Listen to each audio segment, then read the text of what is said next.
Hello दोस्तों, कैसे हैं आप सब लोग। आशा करता हूं कि आप सब लोग बहुत अच्छे होंगे, मस्त होंगे, स्वस्थ होंगे। दोस्तों, आज की वीडियो में हम देखेंगे कि जो डीएड स्पेशल एजुकेशन के एडमिशन फॉर्म हैं उनकी डेट आउट हो चुकी है। यानी कि अब आप डीएड स्पेशल एजुकेशन में एडमिशन ले सकते हैं। मैं बताऊंगा आपको कब से ले सकते हैं।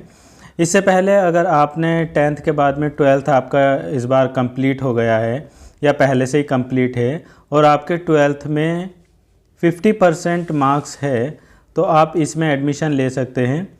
डीएड स्पेशल में एडमिशन लेने के लिए कोई एंट्रेंस एग्ज़ाम नहीं होगा और इस बार ये एडमिशन कॉलेज के थ्रू हो, मतलब आरसीआई के द्वारा जो कॉलेज अप्रूव्ड है उनमें एडमिशन वहाँ पर जाके आप अपनी पसंद के कॉलेज में जाकर एडमिशन ले सकते हैं। लेकिन आप जिस कॉलेज में भी आप अपनी पसंद के एडमिशन लेना चाहते हैं एक बार आप उसको चेक कर लीजिए कि वो आरसीआई द्वारा अप्रूव्ड है कि नहीं।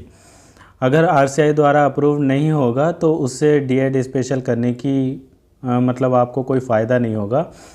जितने भी कॉलेज आरसीआई से अप्रूव्ड है मैं उसकी लिस्ट इस डिस्क्रिप्शन में दे दूंगा या आप लोग मेरे टेलीग्राम चैनल को ज्वाइन कर लीजिए, मैं उस पर भी ये लिस्ट अपलोड कर दूंगा।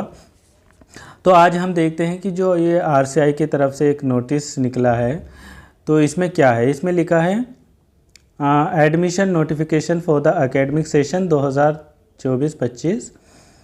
आगे लिखा है national board of examination in rehabilitation NBER RCI has decided that admission to all the RCI's approved certificate and diploma level course for the academic session 2024-25 will be granted directly by the respective training institute, university departments, National Institute of DEPWD and CRC as per the following admission schedule and guidelines। तो इसका मतलब हुआ कि उसने RCI ने इस बार ये decide किया है कि जितने भी आरसीआई के द्वारा अप्रूव्ड कॉलेज है आप एडमिशन वहाँ पर जाकर ले सकते हैं। मतलब इसमें इन्होंने ये लिखा है कि यहाँ पर कोई भी एंट्रेंस एग्ज़ाम नहीं होगा और जो डेट दी है इन डेट के हिसाब से आपका एडमिशन प्रोसेस चलेगा। देख लेते हैं क्या डेट है। तो पहले ही नंबर पे admission of students by the institute and verification of academic credential यानी class 10th and 12th marksheet and certificate SC ST और PWD एक्सेट्रा इफ़ एनी यानी of candidate by the respective training institute. मतलब इसका मतलब ये हुआ कि आप जिस भी इंस्टीट्यूट में अपनी पसंद के एडमिशन लेना चाहते हैं जिस भी इंस्टीट्यूट में तो आप वहाँ पर जाएंगे और अपनी 10th क्लास का और 12th क्लास का सर्टिफिकेट वहाँ पर जमा करेंगे। और अगर आप SC ST या PWD में आते हैं तो अपना SC ST PWD का सर्टिफिकेट जमा करेंगे। ये कब से कब तक, ये 15 मई 2024 से 14 जून 2024 तक ये फॉर्म भरे जाएंगे। इसके बाद में अगर कोई फॉर्म भरेगा तो उसका फॉर्म सबमिट नहीं हो पाएगा। डेट याद रखिए 15 मई 2024 से 14 जून 2024 तक। इसके बाद में online submission of final data of admitted candidates in the prescribed portal to NBER RCI by the respective training institute. इसमें कहा गया है कि जो आप लोग जिस भी इंस्टीट्यूट में अपनी पसंद के जिस भी इंस्टीट्यूट में आप अपने डॉक्यूमेंट्स जमा कर कर आएंगे उसके बाद में वो यूनिवर्सिटी अपने लेवल पर RCI की साइट पर आपके डॉक्यूमेंट्स को ऑनलाइन अपलोड कर देगा। कब से कब तक, 15 जून से 20 जून तक। मतलब 15 जून 2024 से 20 जून 2024 तक। इसके बाद में verification of data of admitted student by using mobile and email OTP। इसके बाद में आरसीआई के द्वारा आपके पास में 21 जून से 27 जून तक ईमेल के द्वारा और मोबाइल के द्वारा आपके OTP के द्वारा आपका वेरिफिकेशन किया जाएगा। इसके बाद में waiting of data bye the respective examining bodies. तो जो आपका डेटा है जो वहाँ पर देखने वाले बैठे होंगे, जो देखेंगे, चेक करेंगे कि आपके डॉक्यूमेंट सही है, गलत है, क्या है, वो सब काम 28 जून से 3 जुलाई तक हो जाएगा। इसके बाद में declaration of course wise and institute wise list of admitted candidate on RCI website. तो इसके बाद में 8 जुलाई को RCI की वेबसाइट पर आपका डेटा यानी आपका कोर्स क्या है, कोर्स वाइज, और आपका इंस्टीट्यूट कौन सा है, उससे रिलेटेड पूरी लिस्ट बनकर RCI की साइट पर अपलोड हो जाएगी। इसके बाद में generation of PNR number two all admitted candidate by the NBER RCI। तो RCI NBER के द्वारा जितने भी स्टूडेंट ने एडमिशन लिया होगा अलग अलग इंस्टीट्यूट में, उनका सबका PNR नंबर जारी हो जाएगा, यानी रोल नंबर की तरह ये PNR नंबर होता है। इसके अलावा commencement of classes at all training institute, ये 12 जुलाई से सारे इंस्टीट्यूट में आपकी ट्रेनिंग या जो आपकी क्लासेस है वो शुरू हो जाएगी।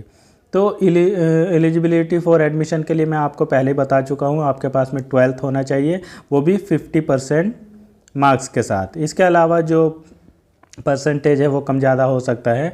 रिज़र्वेशन जैसे SC ST या PWD को जिनको रिज़र्वेशन मिलेगा, जब आपका एडमिशन होगा तो उस कमेटी में head of the training institute, HOD of the university के चेयरपर्सन हो गए, और भी बहुत लोग जैसे principal, its nominee of any nearby government school के मेंबर, या head of any other RCI approve training institute के मेंबर हो गए, 1 representative belong to SC ST से संबंधित वो मेंबर हो गए, और 1 रिप्रेजेंटेटिव ऑफ PWD। इसके अलावा तो बस इसमें लिखा है कि जिसका रिज़र्वेशन है उनको उसके हिसाब से मार्क्स मिलेंगे। बाकी इसमें कुछ ज़्यादा नहीं है, यह आप पूरा पढ़ सकते हैं। जो हैंडीकैप है वो 40% होना चाहिए मिनिमम। और इसके अलावा हाँ, बस इतना हो गया ये। तो आप आराम से एडमिशन ले सकते हैं। मैं आपको बता देता हूँ, फॉर्म जो है, फॉर्म की 200 रुपये फ़ीस है, और इसको आप अपने कॉलेज में जाकर भर के जमा कर सकते हैं। फॉर्म का भी फॉर्मेट आप देख लीजिए। इसमें सबसे पहले आपको ये फॉर्म का फॉर्मेट है, यहाँ पर आप पासपोर्ट साइज का फ़ोटो लगाएंगे, और इसमें नेम ऑफ़ द कोर्स लिखेंगे, यानी आप D.Ed HI से करना चाहते हैं, D.Ed VI से, या D.Ed ID से। ID मतलब इंटेलेक्चुअल डिसेबल्ड, जिसको पहले MR कहा जाता था, यह अब इंटेलेक्चुअल डिसेबल्ड हो गया है। इस फॉर्म को भरते समय आप अपना स्टूडेंट मतलब आप अपना नाम लिखेंगे, अपने फादर्स का नाम लिखेंगे, मदर्स का नेम लिखेंगे, डेट ऑफ बर्थ लिखेंगे, और जेंडर आप मेल है फीमेल है क्या है, नेशनलिटी लिखेंगे, आधार नंबर चाहिए, आप अपनी कैटेगरी लिखेंगे, PWD यदि है तो उस पर यस करेंगे, और क्या आप सिबलिंग हैं PWD में तो उस पर भी यस करेंगे, वरना तो नो कर देंगे। अगर यस है तो आप UDID नंबर देंगे। उसके बाद में क्या आप EWS कैटेगरी से जुड़े हैं तो उसमें यस नो करके लिख देंगे अपना। और इसके अलावा आप परमानेंट एड्रेस और करेस्पॉन्डेंट एड्रेस दोनों लिख देंगे, मोबाइल नंबर, ईमेल ID दोनों लिख देंगे। इसके बाद में आप अपनी क्वालिफ़िकेशन 10th की पूरे मार्क्स भर देंगे, उसमें बोर्ड, ईयर, टोटल मार्क्स कितने मार्क्स मिले, ऑफ 10 मार्क्स क्या थे, परसेंटेज आपकी, और आप अपने सब्जेक्ट भी इसमें लिख देंगे 10th 12th दोनों के। और अगर आपके पास में एनी अदर्स कोई क्वालिफ़िकेशन है तो वो भी लिख देंगे, और यहाँ पर अपने सिग्नेचर कर देंगे। और इसमें self attested copy of caste educational qualification and UDID, अगर PWD है तो वो UDID भी लगाएंगे, वरना अगर नॉर्मल है तो एजुकेशन क्वालिफ़िकेशन की फ़ोटोकॉपी सेल्फ अटेस्टेड कर देंगे। इसके बाद में एक्नॉलेजमेंट स्लिप है, इसमें फ़ॉर्म नंबर डालेंगे आप अपना, और रिसीव्ड एप्लीकेशन फ्रॉम, जो ये तो एक्नॉलेजमेंट नंबर ये अपने हिसाब से भरा जाएगा, भर लेना। तो ये था आपका पूरा प्रोसेस D.Ed स्पेशल एजुकेशन का। अगर आपको कहीं भी समझ ना आया हो तो आप मुझसे कमेंट बॉक्स में ज़रूर पूछ लीजिए। बाकी तो मैंने आपको सब अच्छे से बता दिया है कब से डेट है, तो आप डेट ज़रूर याद रखिए। 15 मई से 14 जून तक आप फॉर्म भर सकते हैं अपनी पसंद के किसी भी इंस्टीट्यूट या कॉलेज में जाकर, जहां भी आरसीआई के द्वारा डीएड स्पेशल करवाया जाता है और वो आरसीआई से अप्रूव्ड है। मैं जो लिस्ट आपको दूंगा उसमें आप ज़रूर देख लीजिए अपने एरिया में कौन सा इंस्टीट्यूट है, और उसको आप उसमें सर्च करके आप अच्छे से देख लीजिए। बाकी आपको पता होगा जहां भी आप लेना चाहते हैं आप एडमिशन ले लीजिए। वीडियो कैसी लगी, कोई वीडियो में अगर कोई गलती है तो वो भी मुझे कमेंट बॉक्स में ज़रूर बता दीजिए, मैं अगली वीडियो में सुधार करूँगा। Thank you so much.